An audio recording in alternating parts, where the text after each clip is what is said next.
Comment faire quand t'oses plus ouvrir ton cœur par peur d'être déçu, par peur d'être blessé, trahi ou abandonné encore une fois? Parce que je sais que vous êtes beaucoup à m'avoir posé la question. Comment faire quand t'es dans ta première relation saine peut-être ou dans une relation saine, mais que t'arrives pas, malgré tout ce que tu te dis, malgré toutes les preuves que ton copain, ton mec, ton partenaire peut te donner, t'arrives plus et t'oses plus et peut-être même tu veux plus ouvrir ton cœur parce que t'as plus envie de revivre ce que t'as pu vivre par le passé. Et la première chose que je vais te dire ici, c'est que c'est normal. Quand t'as trop été blessé, abandonné, trahi, c'est normal de vouloir te protéger et du coup de te méfier, de pas vouloir donner ta confiance trop vite ou pas vouloir donner ta confiance tout court. C'est un mécanisme de protection qui est sain et qui est même utile par moment. La question, elle commence à se poser quand ce mécanisme de protection, il finit un peu par t'empêcher de vivre les relations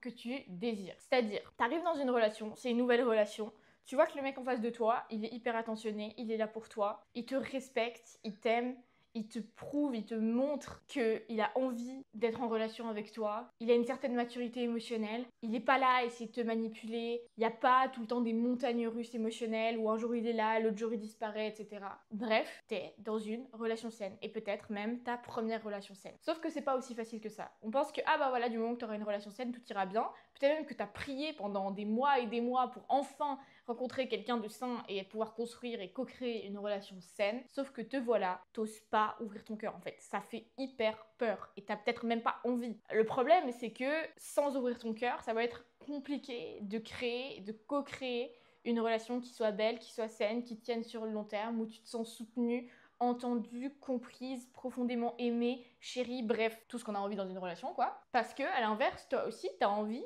que le mec en face de toi, il ouvre aussi son cœur, qu'il te fasse part de ce qu'il ressent, de ce qui se passe pour lui. Et en fait, finalement, c'est comme ça qu'on crée des relations. C'est en créant des connexions, en créant des liens. Et le lien, c'est difficile de le créer si on s'ouvre pas un minimum. Et donc, justement, ce que je disais, c'est que le fait de justement fermer un peu les barrières et les portes de ton cœur, si on veut dire ça comme ça, c'est un mécanisme de protection, c'est normal quand tu as été autant blessé.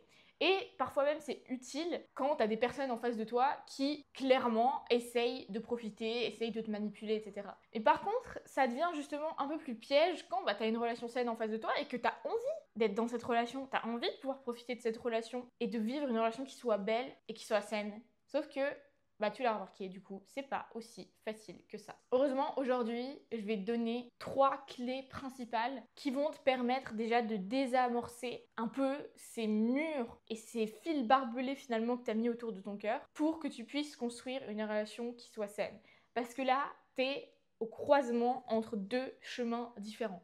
C'est-à-dire que tu as vécu relation toxique sur relation toxique, que ce soit amicalement, professionnellement, romantiquement parlant, enfin bref, je pense que ça t'es au courant. Et donc maintenant, t'es vis-à-vis de cette relation qui a le potentiel d'être saine, qui a le potentiel d'être absolument magnifique, de t'apporter tellement de choses dont peut-être t'as même pas osé rêver parce que tu pensais que c'était pas possible. Et soit tu peux justement faire le cheminement pour réussir petit à petit à te réouvrir, à refaire confiance, à mettre en place des limites pour pas avoir peur justement qu'elle soit dépassée et que tu retombes dans les mêmes schémas, ça on en parlera après. Et du coup, de vraiment construire cette relation saine et recalibrer ton système nerveux parce que ça c'est une partie très importante dont j'ai parlé un peu dans la dernière vidéo justement qui explique les différents mécanismes d'auto-sabotage qui peut prendre place au début d'une nouvelle relation saine quand auparavant t'as vécu que des relations toxiques. Et ça c'est un phénomène dont absolument personne ne parle alors que c'est littéralement une situation extrêmement difficile que des centaines et des milliers de femmes vivent tous les jours et je le sais parce qu'elles sont dans mes messages à me demander comment faire pour pouvoir en sortir et c'est pour ça que je fais cette vidéo. Donc d'ailleurs je t'invite à aller regarder cette vidéo sur les 5 signes que t'es peut-être inconsciemment en train d'auto-saboter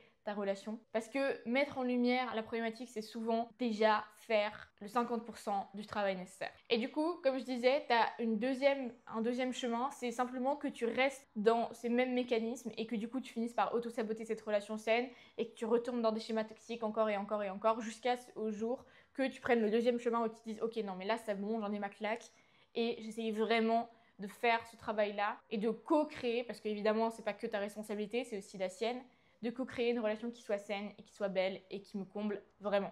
Bref, Sur ce, on va voir le premier point pour contrer le fait que tu n'oses plus ouvrir ton cœur par peur d'être déçu. Et ce premier point, c'est de prendre conscience que tout ce que tu as vécu, toutes les relations toxiques, toutes les expériences traumatiques, difficiles que tu as pu vivre font pas de toi une victime, mais une femme profondément puissante et surtout immensément résiliente. Toi qui es en train de m'écouter, je pense que tu te rends même pas compte de à quel point tu as une force et une puissance en toi qui serait pas là si tu n'avais pas vécu tout ce que tu as pu vivre. Parce que tu as une sagesse en fait qui, malgré toi, s'est construite. Et c'est pas pour dire que du coup, c'était bien que tu vives ces expériences difficiles, mais c'est pour dire que maintenant, c'est pas l'étiquette de victime qu'il faut que tu te colles au front. C'est l'étiquette, si tu veux te coller une étiquette, même si je suis pas très pro-étiquette, c'est l'étiquette d'une femme qui est hyper puissante, hyper résiliente, qui a des ressources au-delà de ce qu'elle pense avoir, et qui du coup peut créer des choses absolument dingues dans sa vie. Particulièrement au niveau relationnel, parce que du coup tu peux amener une richesse et une profondeur de relation que d'autres personnes qui ont toujours vécu, on va dire, un peu la vie standard,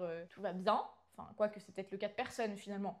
Bref, t'as compris ce que je voulais dire, pourront pas. Et donc en fait, le but, c'est que tu voies vraiment que derrière ces événements qui ont été difficiles, derrière ces relations qui ont été toxiques, il y a une vraie force, il y a une vraie sagesse. Et que toutes ces ressources, tu les as en toi. Et de vraiment ancrer en fait les ressources que t'as, autant internes que externes. Donc qu'est-ce que j'entends par là? C'est un exercice que je fais avec mes clientes. C'est vraiment de faire une liste finalement de toutes les ressources que tu as autour de toi. Donc interne, ça va être ta force, ta puissance, ta créativité, ton intelligence.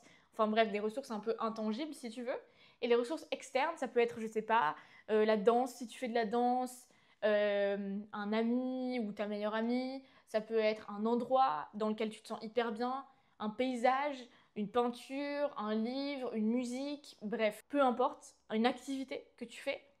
Et ça, c'est toutes tes ressources. Et vraiment te rendre compte qu'en fait, t'es tellement forte, t'es tellement puissante, t'es tellement résiliente et surtout, t'as tellement de ressources différentes dont t'as peut-être même pas encore conscience. Et du coup, de vraiment prendre conscience de tout ça pour te rendre compte que t'es pas une victime, une pauvre victime délaissée, passive, qui doit juste accepter ce qui lui arrive. Pas du tout. T'es pas là à subir. T'as une vraie force. T'as un pouvoir d'agir, d'avancer, d'évoluer et de construire des relations qui te ressemblent et qui te comblent vraiment. Et donc, en fait, vraiment de sortir de ce statut finalement de la victime, même si peut-être que oui, à un moment donné, t'as été victime, ça c'est un fait. Mais en attendant, t'es plus victime maintenant. Là, maintenant, si t'écoutes cette vidéo, t'es pas une victime. T'es plus une victime. T'es une femme qui est puissante, qui a une force incroyable et qui peut créer absolument tout ce qu'elle veut dans sa vie. Tout. Et tu verras que quand tu ancres ça, pas seulement à un niveau cognitif et intellectuel, mais à un niveau somatique et que tu l'incorpores en fait de manière à ce que ça émane de toi, tu n'auras plus peur d'ouvrir ton cœur. Parce que, bref, en fait, je vais te spoiler le reste de la vidéo si je continue à parler. Donc, passons au deuxième point. Le deuxième point, c'est celui de te faire confiance. Parce que, évidemment, que tu vas pas ouvrir ton cœur à quelqu'un et donner ta confiance à quelqu'un si toi-même tu te fais pas confiance. Évidemment, c'est beaucoup trop risqué. Parce que ça veut dire que tu mets tout dans ses mains. Toute la responsabilité est dans ses mains. Toute ta force, finalement, tu vas presque déléguer finalement cette partie à la personne en face de toi et du coup forcément elle a un risque, il y a un risque énorme. Tandis que quand tu te fais confiance, et ce que j'entends par te faire confiance, c'est déjà être bien avec toi-même. En fait, il faut vraiment l'imaginer comme si tu avais une relation avec toi-même.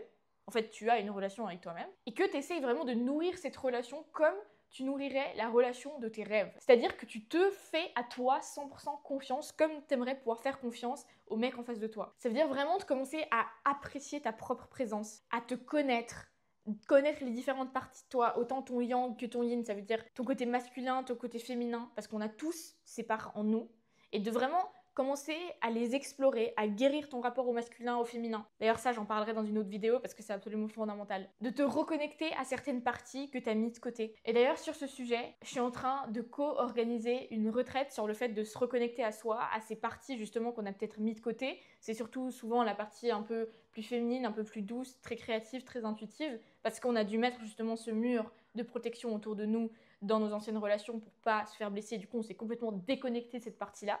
Et donc, je suis en train de co-créer justement, co-organiser cette retraite qui sera dans le sud de la France, en Provence, dans un endroit absolument waouh, magnifique. Donc, si ça t'intéresse, je mettrai le lien de la waitlist parce que c'est sur, évidemment, sélection pour pouvoir éventuellement réserver ta place. Et donc ce que je disais vraiment, donc de te reconnecter à toi, reconnecter aux parties que tu as peut-être mises de côté, à tel point en fait que tu seras plus en recherche ou en besoin d'avoir quelqu'un, d'avoir un partenaire, et que s'il arrive, le jour où il arrive ou s'il est déjà arrivé, c'est simplement une cerise sur le gâteau. C'est la cerise sur le gâteau qui est déjà incroyable, que tu as cuisiné toi-même. Et simplement, tu viens rajouter la cerise, et là, du coup, forcément, ça donne un charme, entre guillemets, encore différent, enfin bref. Mais tout ça pour dire qu'en fait, le but, c'est que tu sois bien seul. T'es bien avec toi-même. Et tu cherches pas quelqu'un pour combler un vide, ou pour t'aider à aller mieux, ou pour te sauver. Simplement, toi, tu te fais confiance et t'apprécies ta propre présence. Et le deuxième point, sous-point qui va avec ça, c'est que tu as confiance également en ta capacité de discernement. C'est-à-dire en ta capacité à poser des limites si tu vois que c'est en train de déraper. Si tu constates d'un coup que tu es dans une relation, ça peut arriver,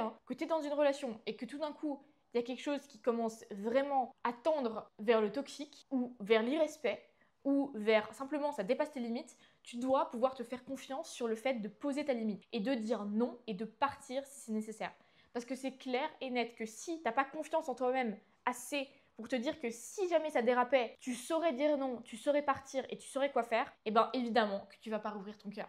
Parce que c'est trop dangereux, encore une fois. Tandis que si tu sais que même si dans le cas, même si ça ne devait pas arriver, mais que tu saurais quoi faire, que tu saurais réagir, que tu saurais simplement déjà voir et que tu ne serais pas perdu dans la relation au point que tu pourrais plus en sortir, ou alors que c'est tellement devenu une part importante de ta vie que du coup, tu n'arrives pas à la quitter, ben c'est plus un risque. Parce que du coup, simplement, tu fais une expérience et si ça se passe mal, tu pars. Et c'est extrêmement important d'avoir cette confiance et surtout d'avoir appris à poser tes limites et d'avoir débloqué un peu ton chakra de la gorge ici, parce que très souvent, il est complètement bloqué, ce qui fait que même quand tu veux dire quelque chose, t'arrives pas, t'as une grosse boule dans la gorge et t'arrives pas à parler, tu finis par rien dire, et du coup à engrainer justement dans cette potentielle relation toxique. Tandis que si tu sais que tu as la capacité à voice, à exprimer finalement ton besoin, à exprimer ta limite et à la tenir, parce que c'est une chose de l'exprimer, c'est une deuxième chose de la tenir. C'est-à-dire que si tu l'exprimes et qu'il n'y a rien qui se passe et que tu vois aucun changement, qu'est-ce qui se passe ensuite? Est-ce que tu restes? Est-ce que simplement tu redis ta limite encore et encore et encore et il n'y a rien qui se passe? Ou est-ce que simplement tu agis, tu pars? Simplement. Et c'est extrêmement important, même si tu vas pas le faire parce que c'est une relation saine, etc.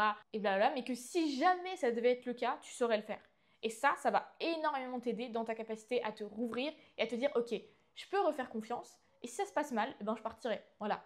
Évidemment, dans les faits, il y a l'attachement, donc ça fait un peu mal et c'est normal. Mais de savoir en tout cas que tu vas pas retomber dans une spirale négative infinie et t'embourber dans une relation qui ne te correspond pas. Et le troisième point, qui va un peu avec le deuxième, c'est d'ancrer le fait que même si dans le pire des cas, ça va pas arriver, même si dans le pire des cas, il devait se passer quelque chose, il arrivait que tu te fasses encore une fois blesser, trahi, abandonner, peu importe, d'ancrer le fait que certes ça te fera mal, on est humain, on peut pas éviter ce genre de sentiments, mais ça va pas te détruire. C'est-à-dire que même si dans le pire des cas, ta peur devait se réaliser, tu te relèverais. T'en ferais une force. Tu deviendrais encore plus puissante. Et donc crée vraiment le fait en fait qu'il n'y a rien qui peut te détruire tout simplement parce que tu as déjà les preuves que tout ce que tu as déjà vécu dans ton passé, les expériences difficiles, les relations toxiques, etc., ça t'a pas détruit. J'en ai la preuve parce que tu m'écoutes. Et donc le petit rigolo là qui va essayer de venir et te blesser encore une fois, tu vas lui rironner en fait limite. Parce que tu as déjà vécu suffisamment et t'as déjà traversé l'enfer, donc franchement, celui qui veut venir et essayer, ou qui pense pouvoir te détruire, je sais pas quel film il se fait, mais c'est chaud. Surtout quand t'as cette confiance en toi et que t'es bien avec toi-même. Franchement, il n'y a rien, du moment que t'as vraiment une relation incroyable avec toi-même, bon déjà tu vas attirer du coup des relations incroyables, et du coup ce troisième point, ça va jamais concrètement se concrétiser. Mais même si ça devait être le cas dans le pire des mondes qui va pas exister, mais même dans notre imagination on va dire, bien sûr que ça te ferait mal, on est humain, le but c'est pas de supprimer ces émotions négatives, mais ça te détruirait pas et simplement t'en ferait une force. Et je dis ça parce que la réalité c'est que t'auras jamais de garantie à 100% que tout se passera bien, que tu seras jamais déçu et que tu vas plus jamais ressentir aucune émotion négative. T'auras toujours des micro-déceptions et c'est ok, il n'y a personne qui est parfait. Si ton but c'est de trouver un homme qui va jamais à aucun moment, même à un niveau minime, te décevoir, te faire de la peine ou te rendre un peu triste ou en colère, bonne chance parce que cette personne n'existe pas. On est humain, donc ça veut dire que même sans le vouloir, il va y avoir des situations où ouais, tu vas te sentir déçu, ouais, tu vas te sentir triste, ouais, tu vas te sentir en colère, ouais, peut-être que tu vas remettre en question la relation,